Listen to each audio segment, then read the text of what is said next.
Qurbanov bu xəbərdə təsdiqləyib, Yankoviçə təkliflər var. Yankoviçə təklif indi deyil, Rafael. Yankoviçə ardıcıl ikinci mövsümdəki rəsmi təkliflər var. Yankoviç Qarabağda qalmağı seçmişdi. Adı çəkilməyən bir Yaponiya klubundan Yankoviçə yaxşı bir təklif gəlib.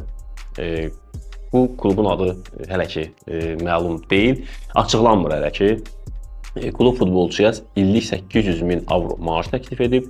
Qarabağa təklif olunan məbləğ də hələ ki açıqlanmayıb. 2027-ci ilin yayına kimi Yankoviçin Qarabağla müqaviləsi var. Yəni Yankoviçin Qarabağda qazandığı gəlir hal-hazırda 800 min avro deyil. Ancaq futbolçunu mənim fikrimcə komandada saxlamaq lazımdır. Yəni ki, bu futbolçuya illik məncə 800 min avro da dəyər bir maaşdır. Doğrudan da Qarabağın bel onurğa sütunudur.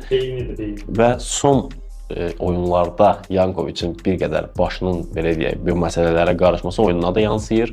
Düzdür, Qəbələ ilə oyunda qol vurdu. Ancaq Avrokubok oyunlarında tam özünü meydana verə bilmirdi. Elə orada sevinmədi qoldan sonra. Sevinmədi.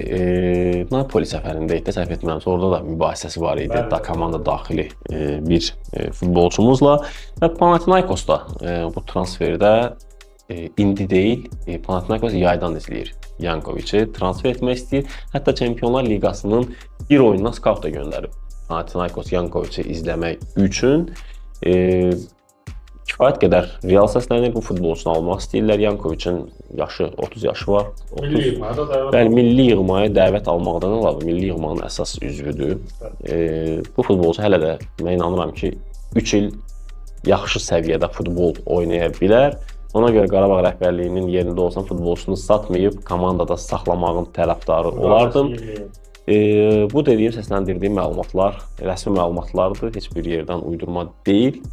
Ona görə istəyərdim ki, Qarabağ rəhbərliyi bu futbolcunu şəxsən özüm çox istəyərdim Qarabağda qalsın.